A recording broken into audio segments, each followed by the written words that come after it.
Hello! പാവയ്ക്ക തോരനാണ് ഇന്ന് ഉണ്ടാക്കാൻ പോകുന്നത്. പാവയ്ക്ക ഇഷ്ടമല്ലാത്തവർക്ക് പോലും ഒരുപാട് ഇഷ്ടപ്പെടുന്ന ഒരു പാവയ്ക്ക തോരനാണ് ഇന്ന് ഉണ്ടാക്കുന്നത്. പാവയ്ക്കയെല്ലാം ഞാൻ നല്ല പൊടിയായിട്ട് അരിഞ്ഞെടുത്തിട്ടുണ്ട്. അതിലേക്ക് കുറച്ച് ഉപ്പും കൂടി ഇട്ട് നന്നായിട്ടൊന്ന് തിരുമ്മി 5 മിനിറ്റ് ഒന്ന് മാറ്റി വയ്ക്കുമ്പോൾ പാവയ്ക്കയിലുള്ള വെള്ളം എല്ലാം ദേ ഇതുപോലെ ഇറങ്ങി വരും കേട്ടോ.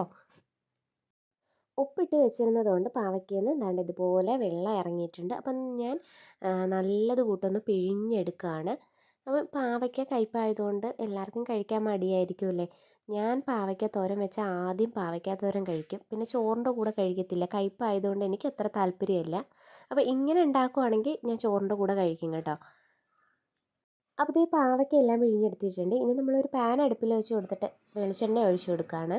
അതിലേക്ക് നമുക്ക് കടുക് ഇട്ട് കൊടുക്കാം. കടുകൊക്കെ ഒന്ന് പൊട്ടി തുടങ്ങുമ്പോൾ നമുക്ക് അതിലേക്ക് പാവയ്ക്കയും കൂടി ചേർത്ത് കൊടുക്കണം. ഇനി ഇതിലേക്ക് നമുക്ക് ഒരു സവാളയും ഒരു പച്ചമുളകും കൂടി ചെറുതായിട്ട് അരിഞ്ഞതും കൂടി ചേർത്ത് കൊടുക്കാം. അതും കൂടി ചേർത്ത് കൊടുത്തിട്ട് നമുക്ക് ഫ്ലെയിം ഒന്ന് കുറച്ച് വെച്ചിട്ട് ഒന്ന് മിക്സ് ചെയ്ത് കൊടുക്കണം. ഇനി ഇതിനകത്ത് ഉപ്പിട്ട് കൊടുക്കേണ്ട ആവശ്യമില്ല. ഇപ്പം പാവയ്ക്ക ഉപ്പിട്ട് വെച്ചിരുന്നത് കൊണ്ട് പാവയ്ക്കയിലൊരു ഉപ്പിൻ്റെ ഇതുണ്ടാവും. 5 മിനിറ്റ് ചെറിയ തീയിൽ വെച്ച് കഴിയുമ്പോൾ പാവയ്ക്കയൊക്കെ നന്നായിട്ട് വെന്തിട്ടുണ്ടാവും. അപ്പോൾ നടുക്കൊരു കുഴി ഉണ്ടാക്കിയിട്ട് അതിലോട്ട് ഒരു മുട്ട പൊട്ടിച്ച് ഒഴിച്ചു കൊടുക്കുകയാണ്.